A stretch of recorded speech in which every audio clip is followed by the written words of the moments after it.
नमस्कार साथियों, स्वागत है आप सभी का अंकित इंस्पायर मीडिया पर। मैं हूं अंकित अवस्थी। बीते शनिवार यानी कि एक दिन पहले मैंने आपको एक सेशन में जानकारी दी थी कि उस रात अमेरिका द्वारा बहुत हैवी बॉम्बिंग की जाएगी ईरान के अंदर, और उस बिगेस्ट बॉम्बिंग को उसने बिगेस्ट बॉम्बिंग एवर करार दिया था। क्या ये हुई? आज इसी की वजह से साथियों आज का ये सेशन है जिसमें हम ईरान के हालात पर आज आपके सामने जिक्र कर रहे हैं। हमने उस सेशन में आपको बताया था कि किस प्रकार से अमेरिका ने अपने हायर कॉन्फिडेंस में ये बताया था कि हम ऐसा करने जा रहे हैं। दुनिया की कोई ताकत अब उसे रोकने के लिए तो है नहीं, तो ऐसे में इनका अनाउंसमेंट मेरा वचन ही है शासन की तरह था। और ऐसा करते हुए इन्होंने पश्चिम एशिया में जिस तरह का कोहराम मचाया उसकी तस्वीरें मैं आपके सामने रखता हूं।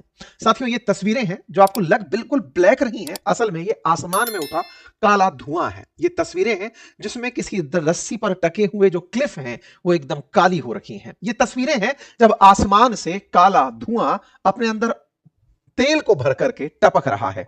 ईरान की तस्वीरें हैं, सीएनएन के पत्रकार ने ग्राउंड रिपोर्ट करके वहां से बाहर निकाली हैं। गाड़ियों पर जमा ये जो आप कालिख देख रहे हैं, ये कालिख असल में तेल की आसमान से हुई बारिश है।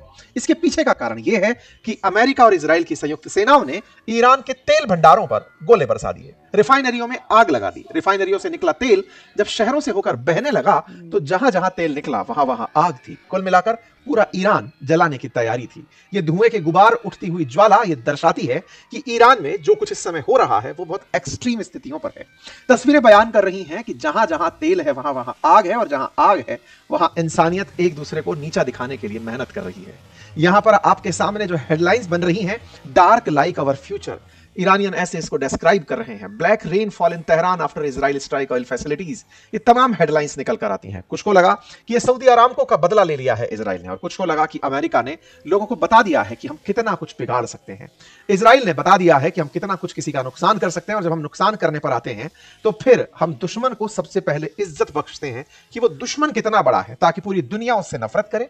और जब नफरत करे तो उस दुश्मन को मिटाने की जिद में उस देश के अंदर जो बेगुनाह है उन बेगुनाहों को पूरी तरह पीड़ित किया जाए, अर्थव्यवस्था को घुटने के बल टिका दिया जाए। और उस काम को करने में अमेरिका महारत रखता है। आधुनिक काल में आप ये जो भी देख रहे हैं, ये आने वाले समय में इतिहास में जब जब पढ़ेंगे तब तब इंसानियत पर सवाल खड़े होंगे। कारण के साथ साथ अब उसका परिणाम भी जान लीजिए। परिणाम निकल कर आ चुका है। कारण ऑयल है, परिणाम निकल कर आ चुका है कि ऑयल की कीमतें आसमान छूना शुरू हो चुकी हैं। अभी ताजा रिपोर्ट्स में ऑयल की कीमतें $100 प्रति बैरल पार कर चुकी हैं। ये जंग अब आपके घर तक भी जल्द ही पहुंच रही है, क्योंकि अल्टीमेटली गल्फ में से तेल अगर बाहर नहीं निकल पाएगा तो तेल की कीमतों पर करारा असर पड़ेगा।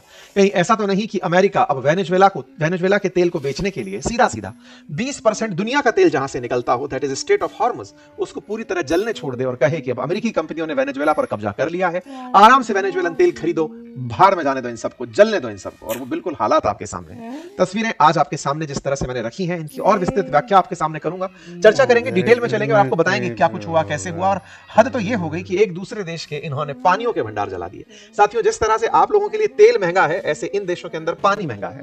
आप और हम तेल के लिए इन पर निर्भर हैं और ये पानी के लिए समुद्र पर निर्भर हैं। वो पूरी कहानी आज के अंदर डिकोड करेंगे। लेकिन उससे पहले जो भी वैश्विक हालात बन रहे हैं, उस वैश्विक हालात पर कल मैंने रघुराम राजन जी के साथ अपना एक इंटरव्यू रिलीज किया था, जो आरबीआई के पूर्व गवर्नर हैं। और उस इंटरव्यू को आपके लिए मैंने फिलहाल अपने इसी यूट्यूब वीडियो के नीचे कमेंट बॉक्स में भी पिन कर दिया है, एंड स्क्रीन पर भी डाल दिया है। जैसे ही ये सेशन समाप्त होगा आपको वो वहां पर विजिबल होगा। हमने वो तमाम बातें की कि असल में अमेरिका चाहता क्या है, किस तरह से अगर चाइना यही सब करने लग गया तो क्या होगा, भारत के अंदर इसका क्या असर होगा, भारत को चाहिए क्या, वो इस समय रूस के साथ जाए, चीन के साथ जाए, अमेरिका के साथ जाए, या फिर अपना कोई अलायंस बनाए। क्या आज भी गुटनिरपेक्ष नीति का कोई मतलब है? अगर आज युद्ध होता है तो रूस किसके साथ खड़ा होगा, भारत के साथ या चीन के साथ? ये तमाम प्रश्न हैं। इतना ही नहीं, चूंकि आरबीआई के पूर्व गवर्नर आप रहे हैं, तो इनसे मैंने आपके पर्सनल फाइनेंस से भी संबंधित सवाल पूछे, जाना कि आपके पोर्टफोलियो के अंदर डाइवर्सिफिकेशन कितना जरूरी है, फंड निवेश के इनके नियम क्या हैं। बहुत सी बातें हैं, तसल्ली निकालकर आप उस सेशन को देखिएगा, निश्चित ही आप कुछ पाएंगे। और जब कोई नई जानकारी पा जाए तो उसे कमेंट बॉक्स में लिखिएगा। राजनीति को वीडियो से पहले ही बाहर रखकर आइएगा, तब जाकर उसमें एंट्री करिएगा। किस तरह से है उसके पहले ज्ञान को पकड़िएगा, फिर अपनी कमेंट्री करिएगा। चलिए शुरू करते हैं अपडेट के साथ। अमेरिका, इजराइल और ईरान जंग का आज 10वां दिन शुरू हो चुका है। 1700 से ज्यादा लोगों की मौत हो चुकी है। लोग अपना घर छोड़ छोड़कर सुरक्षित जगहों पर शरण लेने निकल चुके हैं। लेकिन शनिवार को जब इजराइल के द्वारा ईरान के कई ऑयल डिपो में आग लगाई गई और भारी बारिश बमबारी की गई, तो उसके बाद तेल रिसाव की तस्वीरें बाहर निकल कर आई। ये घटना जो दिखाई गई ये तेहरान के पास की है, जहां पर ऑयल रिफाइनरियों में लगी आग के बाद जो धुआं उठा और उस धुएं के साथ साथ तेल रिफाइनरी से तेल की जो बूंदें थी जो धुएं के साथ आसमान में गई, वो कुछ इस प्रकार से आग का गुब्बारा बनकर आसमान में गई थी। ये घटना कुछ वैसी है जैसे कुछ दिनों पहले इसी ईरान ने सऊदी के अरामको पर हमला किया था, और जब सऊदी अरामको पर हमला हुआ था उस समय पर भी तेल की कुछ ऐसी ही स्थिति बनी थी, लेकिन अब ये उससे कहीं ज्यादा भीषण थी। भीषण इतनी कि आप तस्वीरों को अगर देखेंगे तो आइडिया लगा पाएंगे कि ये जो हीट है ये कितने किलोमीटर दूर तक महसूस की जा सकती होगी।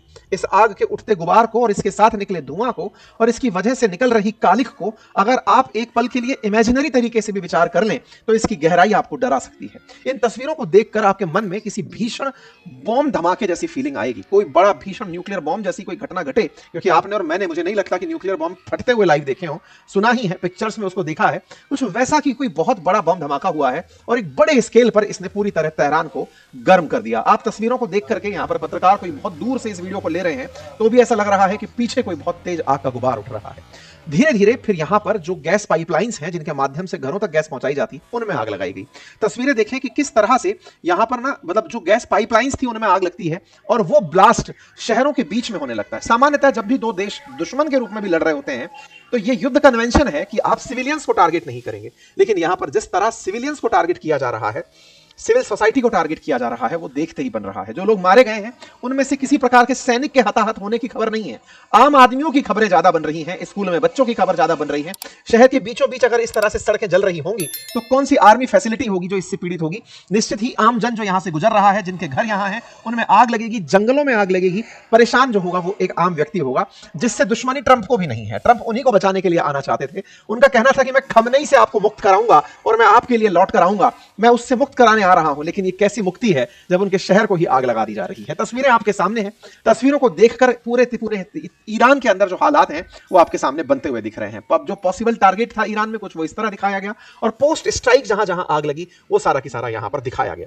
ईरान के पास तेल का दुनिया का तीसरा सबसे बड़ा भंडार है। मैंने अपने पहले भी सेशंस में बताया है कि इसका जो तेल है वो दुनिया में उपलब्ध और तेलों से काफी अच्छी क्वालिटी का माना जाता है। कम रिफाइनिंग के साथ ज्यादा प्रोड्यूस उसके क्रूड ऑयल से निकल कर आता है। दुनिया में इसके ऑयल की सबसे ज्यादा डिमांड है और अब तो व्हाइट हाउस के कई डायरेक्टर लेवल के अधिकारियों ने यह तक कहा है कि अमेरिका का अब जो मंतव्य है वो यहां से, क्योंकि जब अमेरिका युद्ध में अपना खर्चा दुनिया को गिनाएगा कि देखो मैंने खमनेई को हटाया, न्यूक्लियर थ्रेट को हटाया, दुनिया अब इस बात को बहुत अच्छे से समझने लगी है कि ये जो न्यूक्लियर थ्रेट था जिसको अमेरिका बार बार कहकर के ईरान पर हमले का कारण ढूंढ रहा था, अगर वो वाकई रहा होता तो ईरान अब तक उस न्यूक्लियर बॉम्ब को किसी ना किसी देश पर गिरा चुका होता। नंबर दूसरा, अगर न्यूक्लियर बॉम्ब वाकई में रहा होता तो वो अपने लोगों को और अपने सुप्रीम लीडर को ऐसे मरता हुआ नहीं छोड़ देता। ये बिल्कुल बिल्कुल वैसे ही हुआ जैसे सद्दाम हुसैन को मारने से पहले अमेरिका ने वेपन ऑफ मास डिस्ट्रक्शन नाम देकर कहा कि इनके पास केमिकल वेपन है जो अमेरिका को नहीं पूरी दुनिया के लिए खतरा हो सकते हैं, इन्हें खत्म करना होगा, क्योंकि इराक के पास तेल था।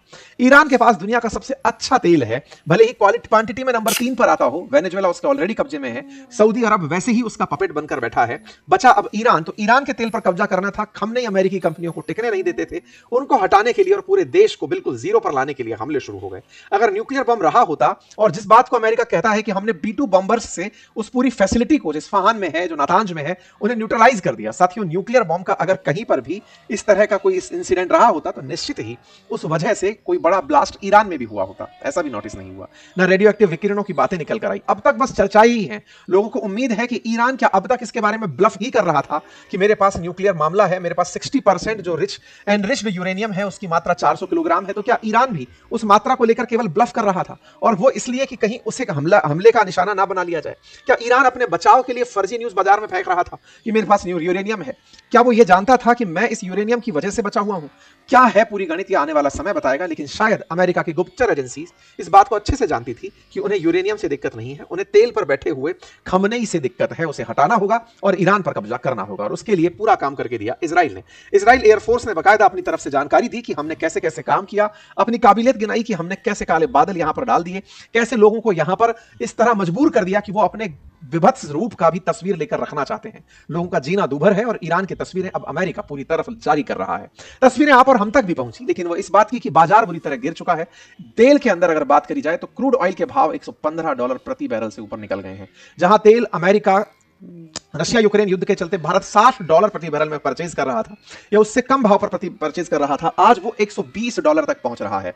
यह अपने आप में दर्शाता है कि आने वाले समय में आम जन तक भी, आप और मुझ तक भी पहुंचने वाले तेल और पेट्रोल की कीमतें बढ़ेंगी। नंबर दूसरा, उनके बढ़ने से हमारे आम जीवन के अंदर जो भी यातायात से प्रभावित होने वाले व्यापार हैं या यातायात से जुड़ी हुई जो भी कीमतें हैं वो आपको और हमको निश्चित ही परेशान करेंगी। कुछ दिन में वो दिखाई देने लगेगा। पड़ोसी मुल्कों में दिखना शुरू हो चुका है। बांग्लादेश के अपडेट आ चुके हैं, लोगों को कहा गया है कि घर में रहें। पाकिस्तान में वर्क फ्रॉम होम की तैयारी चल रही है। हर देश जो तेल पर निर्भर है वो अब धीरे धीरे इस तेल की कीमतों से प्रभावित होना शुरू हो चुका है। और आने वाले दिनों में चूंकि और भी हमले होंगे, तो ऐसे में अमेरिका और इजराइल मिलकर के जो ये वेस्ट एशिया में हालात पैदा किया है, वो हालात इन लोगों के बयानों से साफ दिखती है। और इनका कहना है थोड़े दिन के लिए तेल की कीमतें बढ़ेंगी, लेकिन उसके बाद तेल की कीमतें अचानक नीचे आ जाएंगी। ये वही ट्रंप है जिन्होंने पहले टैरिफ लगाकर बाजार के साथ कोहराम मचाया। भारत का बाजार जहां 85,000 था, गिर करके 73,000 तक चला आया। फिर से बाजार संभला ही था कि चलो अब ट्रेड डील हो गई है, सब कुछ ठीक हुआ ही है। अब बाजार 77,000 सेंसेक्स उसके आसपास चल रहा है। बाजार के लिए ये किसी बुरे सपने से कम नहीं है जो इस समय धरती पर ही उपस्थित है। इनके एक मित्र है साथियों, लिंडसे ग्राहम, जिनके ऊपर आरोप है, ईरान का आरोप है कि उन्होंने और नेतन्याहू ने घूम घूम कर इनका दिमाग भरा, ट्रंप को इस चीज के लिए कन्विंस किया कि आपको ईरान पर हमला करना चाहिए। लिंडसे ग्राहम वही है जिन्होंने कभी भारत के ऊपर 500% टैरिफ लगाने की ट्रंप को